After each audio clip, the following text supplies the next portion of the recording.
Bienvenidos a todas y todos al municipio de la Costa, tratando siempre de buscar nuevos aportes para ir integrándonos a lo que es una política nacional y departamental, sobre todo el cambio de matriz energética. Digo que para el Uruguay es una plataforma de despegue impresionante, y darles también esta bienvenida, esta posibilidad de seguir aprendiendo, porque en esto el conocimiento es... Gracias. Bueno, justamente para nosotros ha sido muy importante tener la disponibilidad de este lugar, porque es un punto de encuentro entre Montevideo y Canelones, y también un lugar muy interesante para un paseo, para estar acá. Entonces, acordándome de una precedente conferencia que hicimos con el presidente alcalde, se ha considerado justamente de ser esto el punto de lance de algo que seguramente le va a interesar a todos. Arquitecta, es un gusto tenerla. Hola, buenas tardes a todos. Como me presentó Cintia, muchas gracias por la invitación. Les agradecemos a todos que hayan venido. Cintia me pidió, en primer lugar, que hablara un poco de lo que me ha sucedido. Yo desde el 2008 estoy en la Mesa Solar. La Mesa Solar es un espacio multisectorial para la promoción de la energía solar en Uruguay. Está vinculada desde UTE, la universidad, la Cámara Solar del Uruguay, empresas y muchas de las actividades que se han hecho para la promoción de la energía solar en Uruguay han pasado por la Mesa Solar, desde la ley de energía solar térmica en el 2009 y en adelante, las promociones, el plan solar que está llevando a cabo UTE. Y es un gusto para mí también estar acá apoyando a las empresas italianas a que participen en el departamento con sus emprendimientos. Como el alcalde dijo, nosotros tenemos sobre todo ganas de que sucedan estas cosas en el departamento, y en la medida de que se pueda conversar, se pueden ir haciendo beneficios, buscando respuestas para que el departamento pueda facilitar la incorporación de estas energías en proyectos de edificios, de empresas o directamente de energía renovable. Hemos tenido ya experiencia en hacer reducción de valorizaciones para empresas que incorporen energías alternativas, energías renovables en sus edificios. Y bueno, esto es un primer paso que se puede ir avanzando en la medida de que también ustedes tengan ganas. Eso es, digamos, mi pequeño aporte, y le estaría dando lugar a Diego, que ya tiene mucha experiencia en esto. Aparte de ser un gran compañero de viaje, nosotros estuvimos juntos en el 2013 en Japón, y les va a agradar mucho su presentación. Bueno, buenas tardes. Gracias por la invitación a participar en este evento. La idea nuestra desde UTE, nosotros venimos trabajando hace tiempo con todo lo que es la reglamentación técnica para la conexión de la generación en instalaciones comerciales o domiciliares en baja tensión. Toda la iniciativa fue del Ministerio de Industria por el 2009, terminó siendo un decreto del 2010 que habilitó la conexión. Hasta ese momento no se podía tener generación conectada a las instalaciones de los clientes. Lo que existían en caso de que hubiera generación era generación de respaldo ante la ausencia de servicio de UTE. Existían los generadores que, bueno, se tendrían las máquinas a generar un combustible para dar respaldo ante la ausencia de tensión. La conexión en paralelo, o sea, que al mismo tiempo que haya un servicio de red esté conectado a las instalaciones de generación, era algo que estaba prohibido expresamente. Entonces, era la iniciativa del Ministerio como otra forma de diversificar la matriz y habilitar la conexión de generación renovable en estas instalaciones, es que, como estaba sucediendo en otros lados, se pudiera también en Uruguay tener esa conexión en paralelo. Y bueno, lo que nos da esa iniciativa, lo que trabajamos fuertemente, fue en qué condiciones técnicas podíamos garantizar que esa conexión era de calidad y no estábamos afectando a los demás clientes, ¿no? El tema de permitir la conexión de un cliente no afectará a los demás clientes. Bueno, en eso se trabajó realmente con la información que se contaba en ese momento. Lo que vamos a contar ahora entonces básicamente es en qué estado estamos, cuál es la experiencia en estos años, desde la primera conexión que se hace en diciembre del 2010, la primera conexión fotovoltaica. 13 de diciembre del 2010 se hizo la primera conexión que fue fotovoltaica. Y desde allí hasta ahora esto viene creciendo fuertemente, muy fuertemente. Recientemente, digamos, este año, digamos, ha crecido muchísimo más, lo vamos a ver ahora en los números. Y bueno, nosotros en UTE trabajamos tanto gente de el ingeniero Diego Yacosa y yo trabajamos en distribución, y Daniel Vidal trabaja en comercial de UTE, y trabajamos conjuntamente en todos estos temas, por el impacto de las redes, por el lado de distribución y de la normativa comercial de conexión. Primero que nada, decirles que toda la información relacionada con microgeneración la pueden visualizar en la página web de UTE, para que yo la conoce, www.ute.com.uy, y ahí dentro de la página tienen que ir a lo que es generación privada, que está ahí en el círculo, cliquean ahí y después pasan a lo que es generación en baja tensión, y entran, tienen dos links, que es microgeneración y mini generación. Eso porque está separado. O sea, el decreto que habilitó la microgeneración distinguió en aquellos que la corriente no supera los 16 amperes, son los que nosotros ya denominamos microgeneradores, y los que la corriente nominal de la instalación microgeneradora supera esos 16 amperes, son los que nosotros llamamos mini generadores.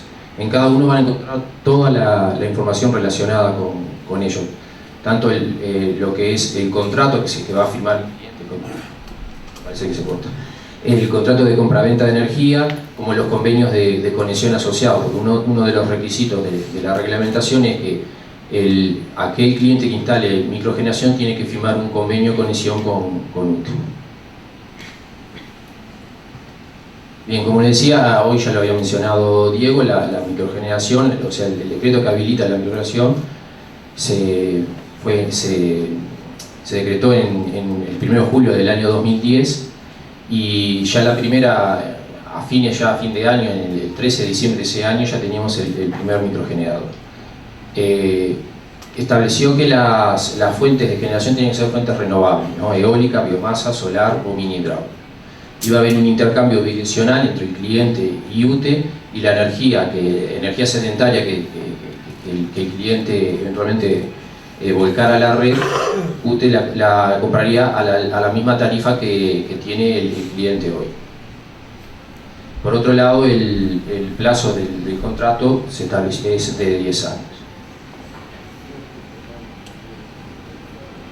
Bueno, esto es un esquema de funcionamiento, ¿no? De cómo funcionaría una microgeneración, ¿no? Tenemos, en este caso, fotovoltaica, ¿no? Tenemos el sol, los paneles fotovoltaicos que convierten la energía en energía eléctrica, y parte de ese consumo, parte de esa generación va a ser consumida por el cliente, y si ese consumo es menor a lo que generó, él inyectaría esa energía a la red y es medida por ese medidor bidireccional.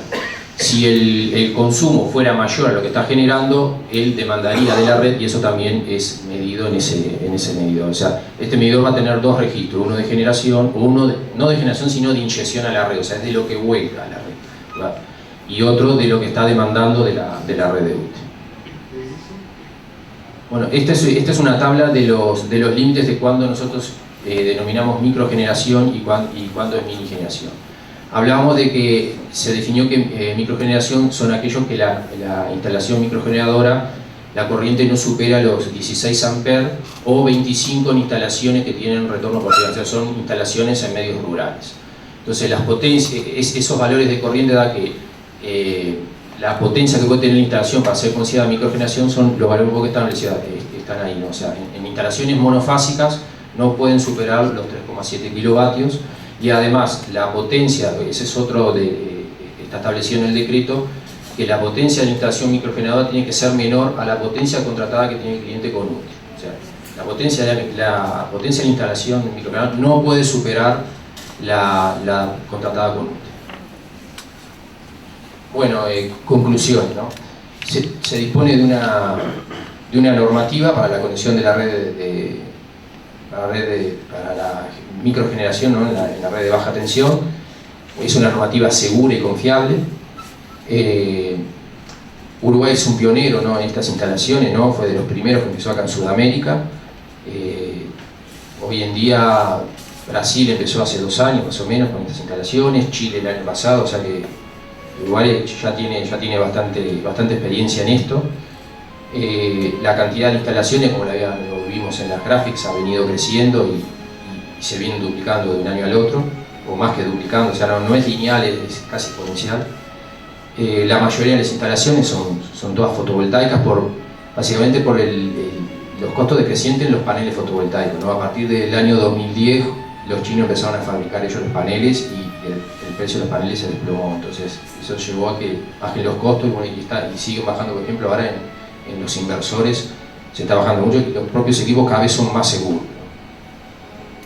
Y bueno, por otro lado, UTE se encuentra en una revisión, porque bueno, esto en materia de inversores, por ejemplo, los adelantos son increíbles año a año, entonces bueno, eso lleva a que haya que estar actualizando la normativa y probablemente para el año que viene haya algunos cambios. Bueno, nada, muchas gracias. No sé si tiene alguna consulta, alguna pregunta.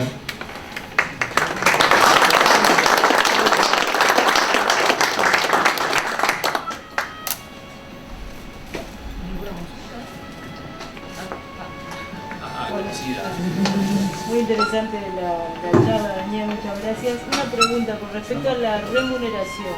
Sí. ¿Se distingue las franjas? Sí, o sea, si tenés triple tarifa se paga por tu tarifa. Además, en fotovoltaica, en punta, o sea, en valle, no vas a... No hay sol, ¿sabes? Y en punta, pero son muy poquitos kilovatios, pero sí se paga según la tarifa. ¿Se paga diferencial? Sí. Hola, ¿qué tal? Buenas tardes a todos. Gracias por venir. Nosotros somos de la empresa DINER de Buenos Aires, Cincia. Bueno, te agradecemos, Cincia, por la posibilidad de participar en este evento. Nosotros desarrollamos proyectos de energía solar y estamos colaborando con la Fundación. Bueno, y eso vamos a explicar un poco lo que es un panel fotovoltaico, la diferencia entre panel fotovoltaico y térmico para que se entienda. Cómo son los componentes de una instalación, bueno, un poco eso. Los dejo acá con mi compañero Cristian Rizo, que va a hacer la presentación. Bueno, muy buenas tardes. Como me presentó Marcos, mi nombre es Cristian Rizo. Nosotros somos una empresa que estamos dedicados al desarrollo de ingeniería, principalmente en energías renovables, potenciando la energía solar en Argentina. Y bueno, la idea es hacer una pequeña presentación de qué es la energía solar en sí y cuáles son los principales fundamentos. Si bien muchos de los que están acá van a conocer muy bien, el mejor que uno quizás, los distintos parámetros de la energía solar, me gustaría hacer una introducción y evaluar los distintos puntos de la energía solar. Como ya sabemos, hay distintas formas de generar energía, las formas más convencionales y las problemáticas que tienen a la hora de los distintos factores climáticos. Cuando hablamos de energía solar, tenemos que entender que hay distintas distintas formas de aplicar la energía solar, y estas son la energía solar térmica y la energía solar fotovoltaica. Dentro de la fotovoltaica, como ya estuvimos hablando, tenemos un sistema fotovoltaico de forma autónoma y un sistema fotovoltaico con conexión a red.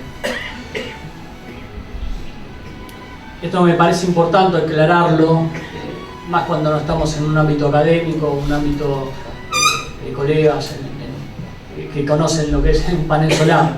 Muchas veces cuando hablamos de panel solar se confunden estas dos tecnologías. Para ser muy simple lo que es el funcionamiento de un panel solar térmico, tenemos el propio panel en su forma más simple, que es un termosifónico. La radiación solar pega en el panel, por el mismo circula un fluido, el mismo se va calentando para almacenarse en un depósito aislado, para acumularse y utilizarse en el momento que sea necesario. Por otro lado, en un panel fotovoltaico tenemos un panel de placas de láminas de silicio que contiene dos láminas, una cargada con electrones y otra con deficiencia de electrones.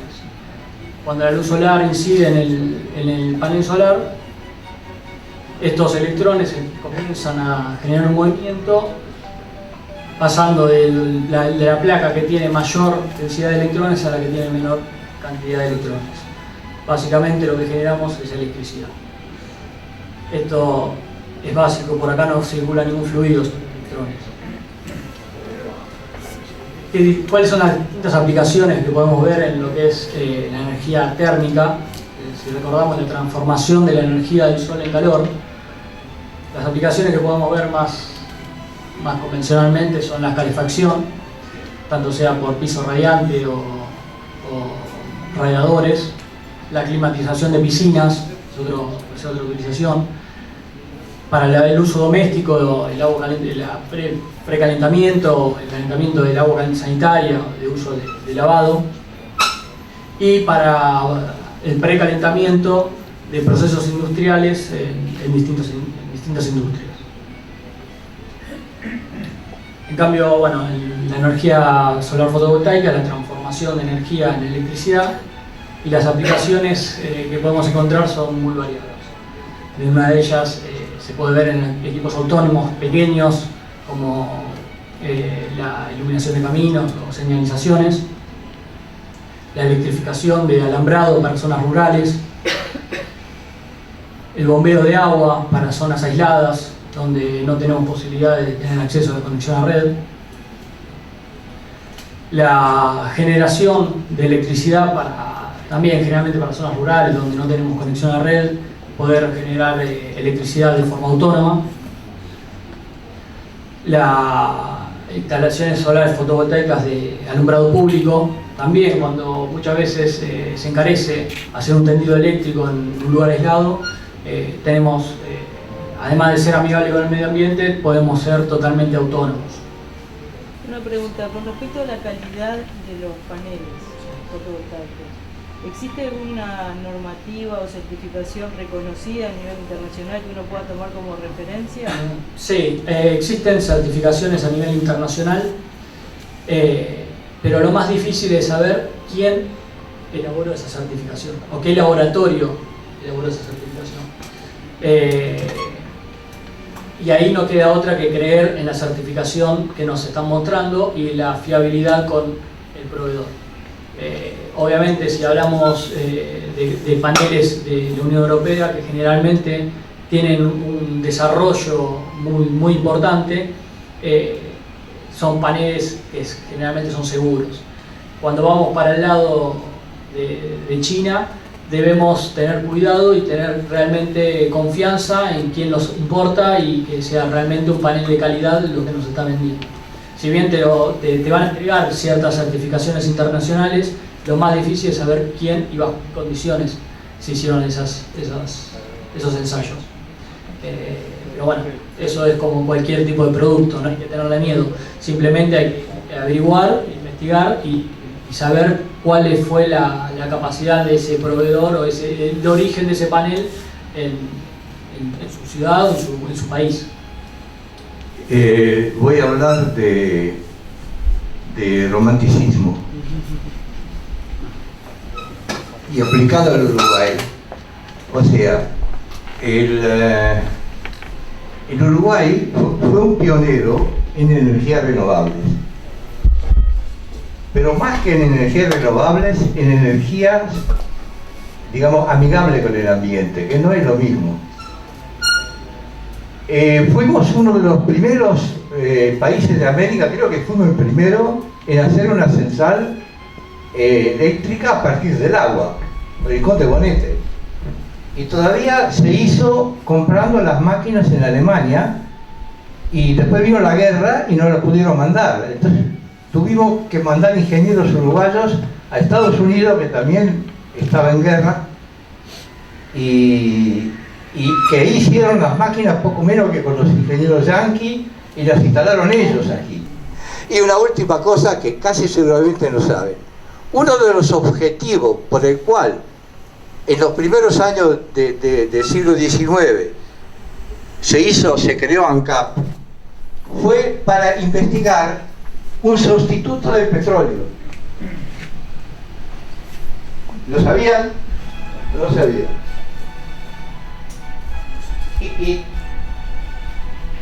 Y hay románticos que dicen que lo descubrimos, pero que se borró por un problema bélico y no sé qué diablo. Pero eso sí es un cuento que yo no lo creo, pero bien, es esto. Gracias.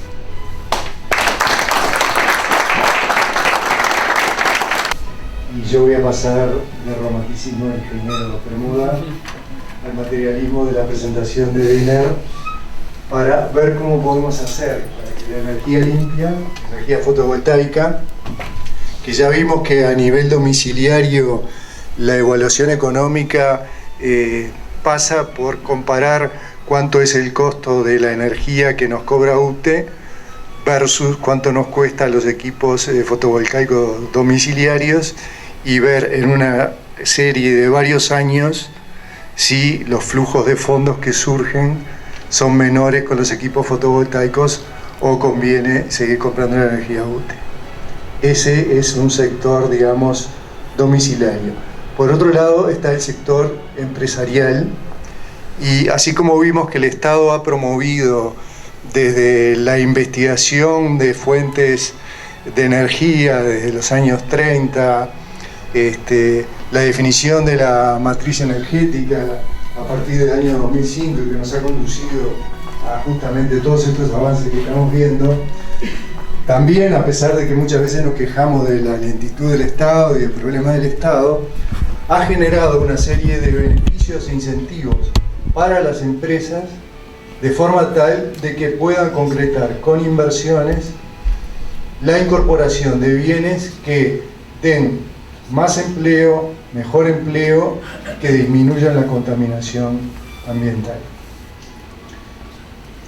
Entonces, para hacer una breve repasada de lo que son los proyectos de inversión, porque es bastante árido y complejo, yo me quiero centrar en que están destinados a aquellos emprendimientos o empresas que generan impuesto a la renta de las actividades económicas o generan impuesto a la enajenación de bienes agropecuarios. O sea que básicamente abarca toda la actividad económica del país, ya sea industria, comercio, como actividad agropecuaria. Bueno, en breve síntesis quise darles un pantallazo de los alicientes que hay para invertir, y quedo a disposición por cualquier consulta o duda que puedan tener. Bueno, bajo nuestra administración tenemos unos fondos que les prestó el gobierno de Italia al gobierno uruguayo a raíz de la crisis de 2002-2003 por un monto de 20 millones de euros, con el fin de canalizar esos fondos hacia las pequeñas y medianas empresas de Uruguay en proyectos que en un principio estaba limitado a la importación de maquinaria y equipos de origen italiano. Hoy por hoy nos permite además un cierto porcentaje de bienes de capital también de origen latinoamericano, pero principalmente hoy por hoy lo que funciona es son bienes italianos, ¿no? Lo que se busca es que sean proyectos de impacto social con acento en la generación o mantenimiento de fuentes de trabajo.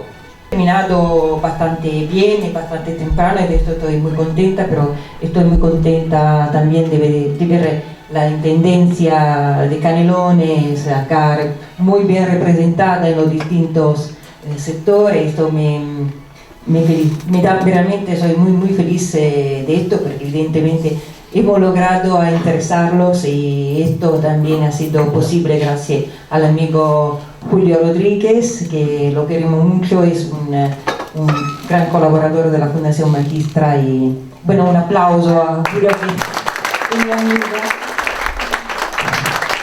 que merece de verdad, porque ha hecho un esfuerzo grande para que esta reunión pueda realizarse de verdad. Ha sido gran colaborador. Pero tengo que agradecer la presencia de la directora de la Dante Alighieri, para representar un poquito más el esfuerzo italiano en este país, la doctora Claudia Morettini. Tenemos algunos directivos de la Fundación Magistra, el abogado Ugo Chipparelli, la escribana Lorenzo Parodi, María Gabriela, muchas gracias por estar acá. Bueno, y de verdad creo que tenemos alguna pauta para reflexionar y trabajar juntos y considerar eso todo eso muy interesante, pero sobre todo por las empresas de Canelones. Eso era el objetivo. Y bueno, y muchas gracias por estar acá.